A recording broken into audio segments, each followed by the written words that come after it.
What's going on, y'all, and welcome back to another Epic 7 video. We have the long-awaited summary, the patch preview. Things in Epic 7 have been a little bit dry, at least for me, and I can't wait to check out what we got here. I did see a preview in-game of, some new characters we might meet, and I believe the Specialty Change Christy video is out as well. So right after we check out what's new in the 1-minute summary, let's jump straight into our first impressions. So thank you for tuning in.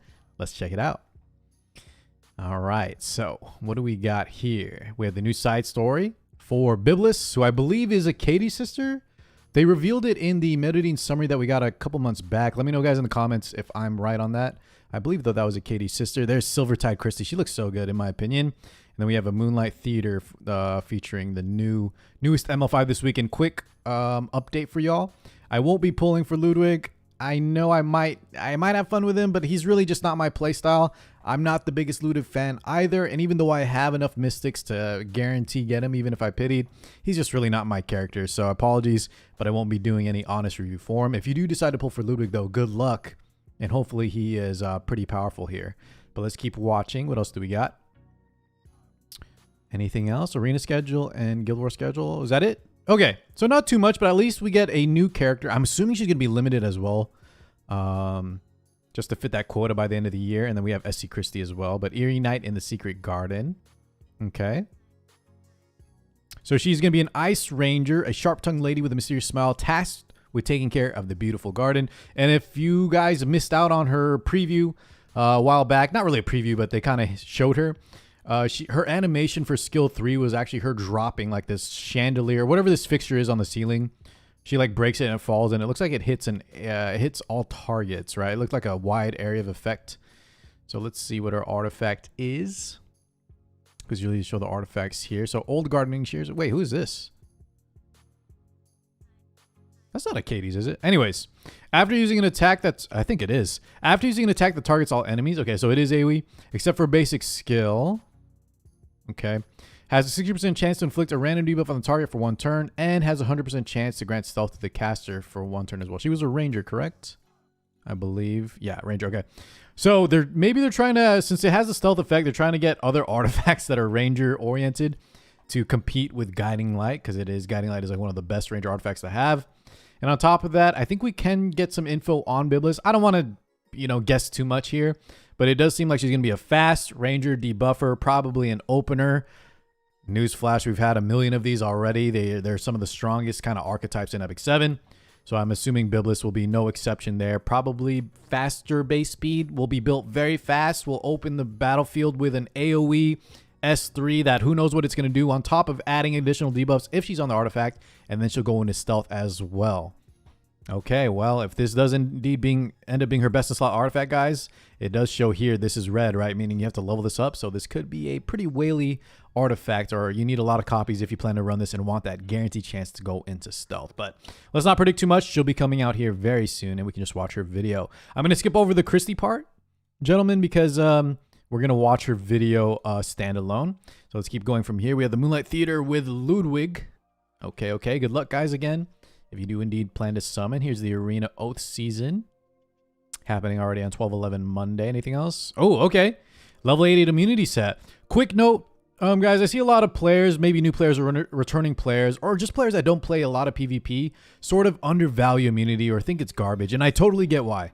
There's so many units that can just strip immunity, that just have full strips, that ignore effect resist, that just remove, 1 turn buff durations. And then it's like, I just put on an immunity set for nothing. However, at higher levels of play, you guys you'll have to trust me on this. Immunity is still a valued set.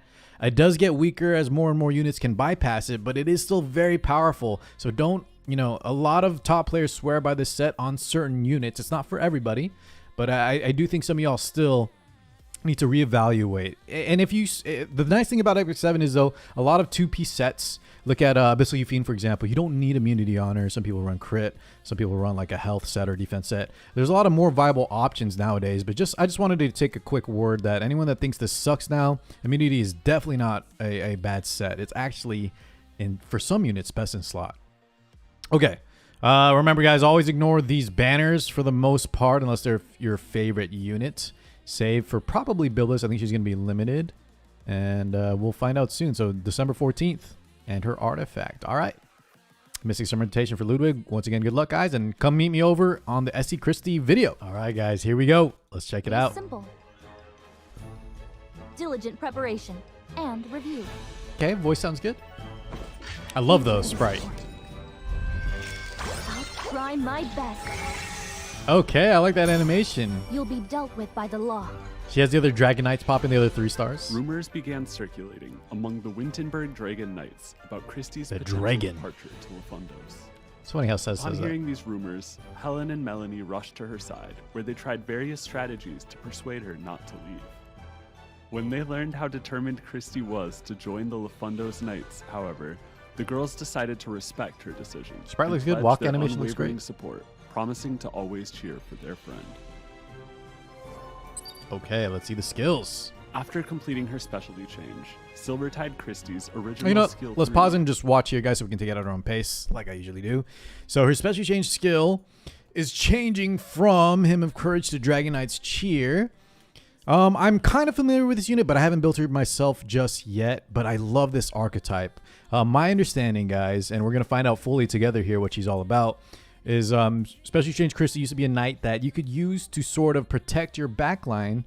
I believe it's the backline unit, and give them a ton of effect resist because she would share her effect resist. She obviously had some other abilities too, but that was her main like selling point, and I love those kind of units. I really like that style where she will support like a hyper carry, for example, and really allow them to perform well. But let's see here on the Dragon Knight's Cheer.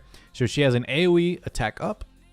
She's always had that, and what she's going to get in addition, besides increased effectiveness, so she's going to grant effectiveness as well for 2 turns, and recovers health. Amount recovery increased proportional caster. So she gets an effectiveness buff on top of that. Is the main change here, unless I'm missing something else? It's still just caster only. Okay. All right, not too crazy so far. Effectiveness is always nice, but I don't remember. I think she had a stun on skill 1. Yeah, like I keep telling y'all, we'll find out here together. Let's go and check out the additional runes she's going to be grabbing or obtaining. Trust rune, more effectiveness. She's going to get a little bit more speed. A lot of effectiveness. Okay.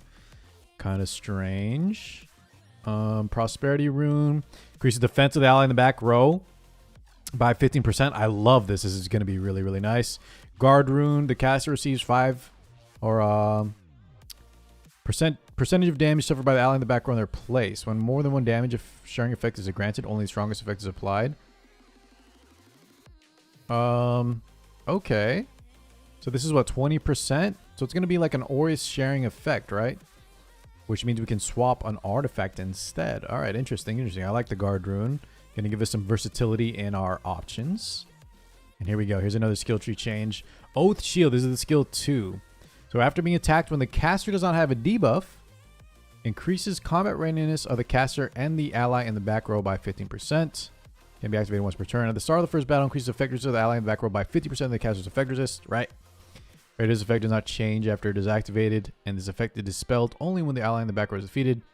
The caster is in the back row. The effect is not activated. So don't put Christy in the back row, guys. With Oath Shield's effect, increase combat readiness, increase effect of the ally in the back row by an additional 5%. So that should go to 20. Okay. Dragon Knight's Cheer. The rune we're going to get with this is increase amount recovered. Okay, so her skill 3 now, she'll have additional health recovery on top of that when she activates it. And the skill 1 rune for Sword of Protection, which does a provoke, scales off her health. First rune, Fruition, increases damage dealt by the Sword of Protection by 2, 3, 5, so 10% damage dealt increase. And I do believe, guys, the provoke chance here, 50%. I don't think that's the max. I think it goes higher with her skill enhancements, right? If anyone knows in the comments the exact number, otherwise I'll check in game after. But off the top of my head, I don't think it's just 50, right?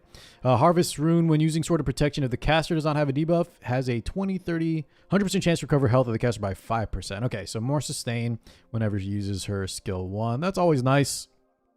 Plus, if you guys do have like counters or something like that, additional health. Plus, we saw she gets some health recovery as well on her other runes. So she's looking to be a little bit tankier with a little bit more sustain. What else do we got? Anything else here? Showing some gameplay footage of that. And the last rune, there's another rune for it. Perception. When using Sword of Protection, if the caster does not have a debuff, increases provoke effect chance by, what is this? 25%, right? Quick math. So I think in game she goes up to 75% chance, making it 100. Otherwise, if this is indeed max, that'll be 75. But I believe it's 100. So she will now have a 100% chance to provoke, and then that synergizes with her skill 2, with the combat readiness push, etc. Keep in mind though, guys, provoke with her for certain characters like martial artist Ken and Arya. For you guys that play a lot of Arena and Guild Wars, this actually could be slightly annoying if you do plan to run, the free effect resist on. I named those 2 units because a lot of times people won't build effect resist, and instead they might use something like Christy to cheese out some free effect resist, right, from her skill 2 passive. So this extra provoke might actually mess with you guys. But yeah, nonetheless, is that about it here for the thing? Okay, let's check out her lobby animation. I'll just give my quick overall thoughts. I don't think I missed anything, right? Okay, animation's super cute. She gets a little bit like flustered, but overall she looks really, really good. Yeah, there she's thinking of Melanie and I think Helen, right? So here's the combat demo. Okay, so overall, guys, I think this specialty change is super safe, and the effectiveness to me for the extra provoke, it just doesn't make too much overall sense. I really like the guard rune though, but I think I'm more just happy with how good she looks, plus the fact that I like these kind of units anyways. I think for anyone that doesn't already play tanks or knights, or wants the effect resist stack in a world where effect resist is already getting weaker and weaker, I think this specialty change is a little bit too safe. I don't think a lot of people will try her out, which is, maybe not the worst thing. I'll definitely test her out and let you guys know how good it is, but it really doesn't change too much in the grand scheme of things. When you look at the power levels of specialty change Arwell, who they're showing on the screen here, right? I don't think SC Christy is going to be quite enough, but I do think with Guard Rune, she's going to be able to run things like effectively have like an Adamant Aureus. The extra provoke for some occasions will give more combat readiness, which should be a net positive. Yeah, I think there is some nice stuff, but overall, I expect a lot of people not to be too impressed besides just how dang good the sprite looks, right?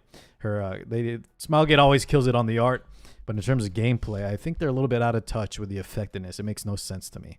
Okay, anyways, thank you guys as always for watching. I can't wait for her to come out regardless, and I'll definitely be testing her out like I said. Thank you, everybody, and I'll catch you all in the next one.